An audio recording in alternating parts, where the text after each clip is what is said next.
తాకట్టులో ఉన్న బంగారాన్ని విడిపించి ఆ రోజు ఆన్లైన్ రేటుకే మేము కొంటాం. Sharma gold company. నమస్తే, వెల్కమ్ టు సుమన్ టీవీ. నేను యాంకర్ గిరిజ. కార్తీక మాసం పరమ పవిత్రమైనది. ఆల్మోస్ట్ కొద్ది వారాలు గడిచిపోయింది, ఇంకా చివరి వారాలు ఉన్నాయి. అందులోనూ ఈ మాసంలో చివరిగా ఒక 2-3 విశిష్టతలు అయితే ఉన్నాయి. అందులో ఒకటి మాస శివరాత్రి. అసలు ఆ రోజు ఈశ్వరుని కృపకి ఎలా పాత్రలు అవ్వాలి, ఆ రోజు ఏం చేయాలి, పూజా విధానాలేంటి, ఈ విషయాలన్నీ తెలియజేయడానికి మనతో పాటు ఉన్నారు ప్రముఖ జ్యోతిష్య పండితులు బ్రహ్మశ్రీ నందిపట్ల శ్రీహరి శర్మ గురుగారు ఉన్నారు. గురుగారితో మాట్లాడి మరిన్ని విషయాల్ని తెలుసుకునే ప్రయత్నం చేద్దాం. నమస్కారం గురుగారు. వాగర్థావివ సంపృక్తౌ వాగర్థ ప్రతిపత్తయే జగతః పితరౌ వందే పార్వతీ పరమేశ్వరౌ. సదాశివ సమారంభాం శంకరాచార్య మధ్యమాం అస్మదాచార్య పర్యంతం వందే గురు పరంపరాం. ఆదిత్యాయ చ సోమాయ మంగళాయ బుధాయ చ గురుశుక్ర శనిభ్యశ్చ రాహవే కేతవే నమః. శృంగేరి జగద్గురు పీఠాధిపతులకి, కంచి పీఠాధిపతులకి నమస్కారములు తెలియజేసుకుంటూ కార్యక్రమాన్ని ప్రారంభిద్దాం. ఓకే గురుగారు, కార్తీక మాసం చాలా పరమ పవిత్రమైనది. ఈ మాసంలో మనకు చివరగా ఉన్నది మాస శివరాత్రి ఒకటి. ఈ రోజు అంటే మాస శివరాత్రి రోజు ఈశ్వరుని కృపకి పాత్రలు అవ్వాలి అంటే పూజా కైంకర్యాలు ఏంటి, ఒక్కసారి వివరిస్తారా గురువుగారు? ఈ మాస శివరాత్రి అనేటువంటిది ప్రతి మాసములో వస్తుంది. అంటే సంధ్యా సమయంలో చతుర్దశి తిథి ఉండాలి. ప్రదోష కాలానికి చతుర్దశి తిథి స్పర్శ ఉన్నటువంటి రోజునే మాస శివరాత్రి. మనకు ఈ ప్రత్యేకంగా ఈ కార్తీక మాసంలో మాస శివరాత్రి 29వ తారీఖు అయింది. 30 శనివారం, అలాగే ఆదివారము ప్లస్ అమావాస్య.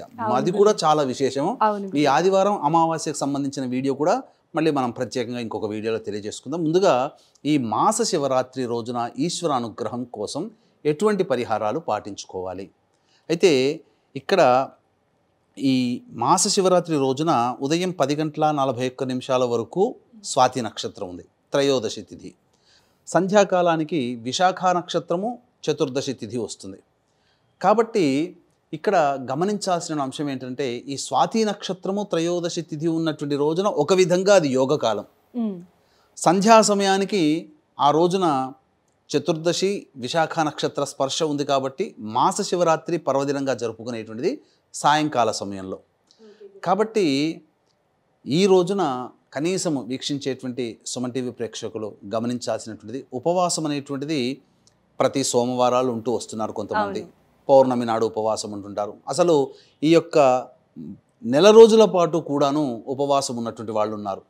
ఇక ఇప్పటి వరకు మనం ఉపవాసం ఉండడానికి వీలు కాదేమో అనేటువంటి ఆలోచన ఉన్నటువంటి వాళ్ళు కనీసం ఈ శుక్రవారం రోజున మాస శివరాత్రి రోజున ఉపవాసం ఉండే ప్రయత్నం చేస్తే చాలా విశేషం. ముఖ్యంగా స్త్రీలకి కూడా శుక్రవారం కలిసి వచ్చిందండి. అవును గురుగారు. అయితే ఈ మాస శివరాత్రి రోజున స్వాతి నక్షత్రం ఉండడం చాలా విశేషం.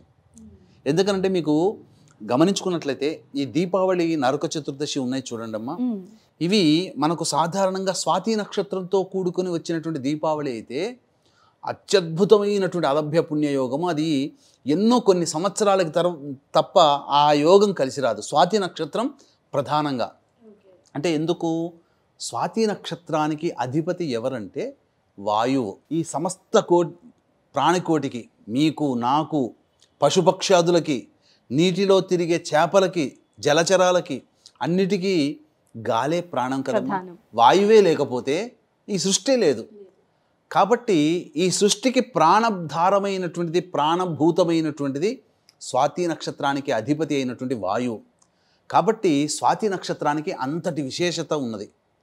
మనకు ఈ బ్రహ్మాండ పురాణంలో మనకేం చెప్పబడి ఉందంటే స్వాతి నక్షత్రానికి ఉన్నటువంటి విశిష్టత ఏంటంటే, స్వాతి నక్షత్రం రోజున వివాహానికి సంబంధించినటువంటి ముహూర్తం కలిసి వచ్చిందనుకోండి, ఆ వివాహం కనుక చేస్తే మామగారు సొంత కూతురులా చూసుకుంటారట ఆ కోడల్ని.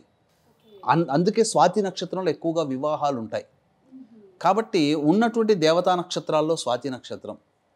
స్వాతి నక్షత్రంలో జన్మించడం అనేటువంటిది ఏంటంటే సమస్త మానవాళిని ప్రేమించే తత్వం ఉంటుంది అది.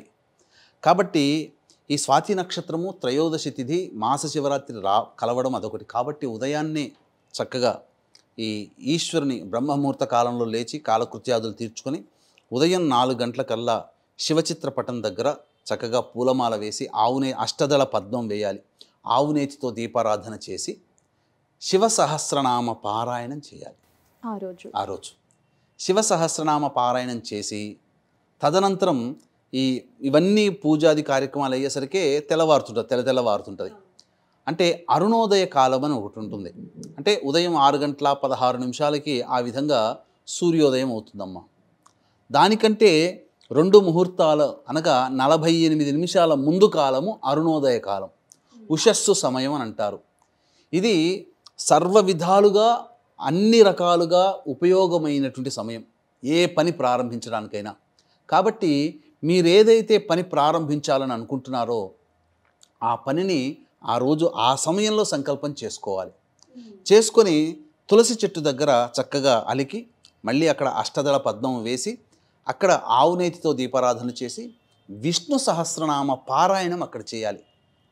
లేదు స్వాతి నక్షత్రం కదమ్మా, ఆ రోజున ఈ లక్ష్మీ నరసింహస్వామి సహస్రనామ పారాయణం చేయాలి.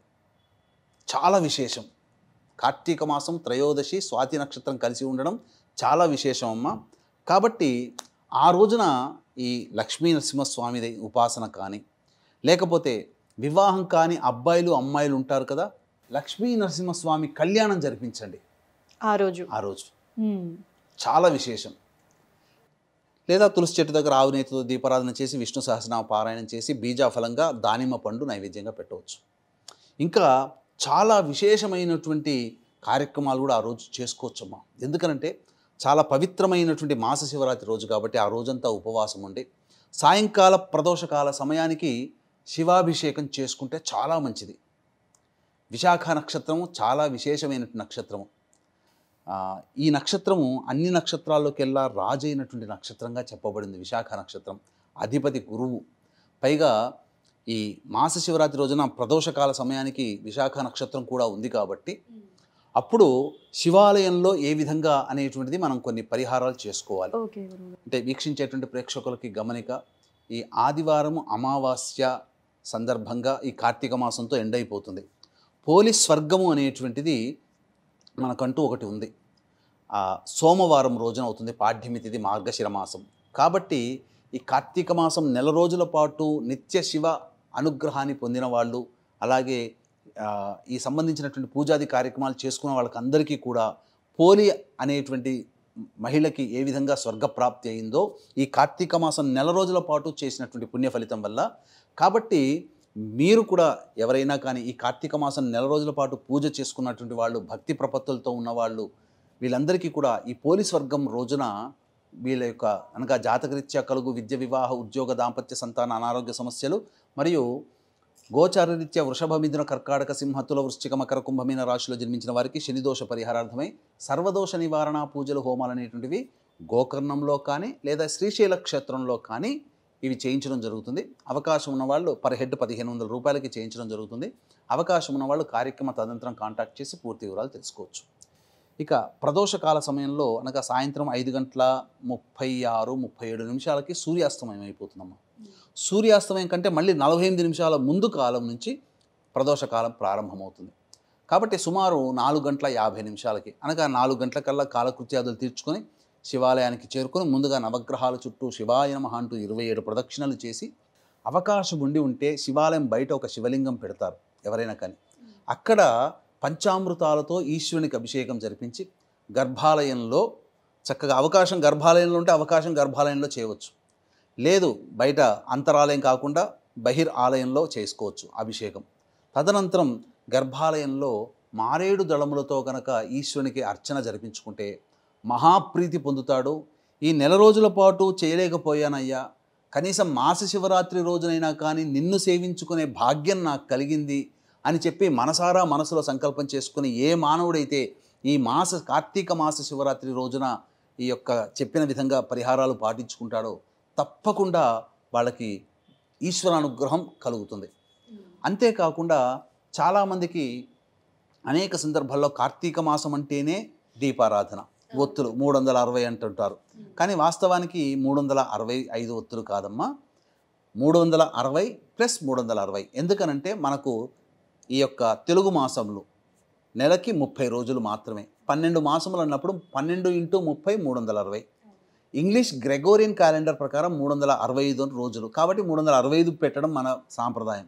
కానీ అసలు సిసలైన సాంప్రదాయం మాత్రం 360 రోజులు కాబట్టి రోజుకు 2 దీపములు ఒత్తి వెలిగించినటువంటి పుణ్య ఫలితం మనకు దక్కుతుంది కాబట్టి 360 ప్లస్ 360 720 ఒత్తుల దీపారాధన ఆ ప్రదోష కాలంలో చేసినట్లయితే సంపూర్ణముగా ఈ కార్తీక మాసంలో ఇక దీపారాధన అంటేనే కార్తీక మాసం ఇంకా అయిపోతుంది. అవును. కాబట్టి మనలో ఇంకా చేసుకోలేకపోయాము, ఇంకా చేయాలనుకునే తపన ఉన్న వాళ్ళు ఎవరైనా కానీ ఈ పరిహారాన్ని అనగా దీపపు ఆరాధన చేయవచ్చమ్మా. ఓకే గురుగారు. అయితే కొంతమంది కార్తీక పౌర్ణమి రోజు వెలిగించలేని వారు మాస శివరాత్రి రోజు వెలిగించుకోవచ్చు అంటారు. అయితే గురుగారు మీరు ఇందాక చెప్పినట్టుగా ఉదయాన్నే లేచి శివుడి దగ్గర అంటే నెయ్యి దీపం వెలిగించాలి అని చెప్పారు కదా. అయితే చదువుకున్న వాళ్ళైతే సహస్రనామాలు పఠిస్తారు గురుగారు, మరి చదువుకోని వాళ్ళు ఎలా పఠించాలంటారు? చదువుకోలేని అంటే చదవడం రాని వాళ్ళక, లేకపోతే మీరు అంటుంది సమయం లేక కొద్దిగా సమయం ఉన్న వాళ్ళకనా? చదవటం రాని వాళ్ళకి గురువు. చదవడం రాని వాళ్ళకన్నప్పుడు ఆ తులసి చెట్టు దగ్గర నారాయణాయ నమః అంటూ 1008 సార్లు జపం చేయండి. అలాగే పొద్దున పూట శివుని చిత్రపటం దగ్గర పెట్టాక చెప్పమన్నాను కదా, అక్కడ శివాయ నమః అనుకుంటూ నువ్వు 1008 సార్లు పఠించమని చెప్పండి చాలు. ఆ పుణ్య ఫలితం వాళ్ళకి దక్కుతుంది. ఓకే గురువు గారు, కార్తీక మాస శివరాత్రికి సంబంధించి చాలా చక్కటి విశ్లేషణ అందించారు మా కోసం, మా ప్రేక్షకుల కోసం. ధన్యవాదాలు గురువు గారు. సర్వం శ్రీ ఉమామహేశ్వర పరబ్రహ్మార్పణమస్తు.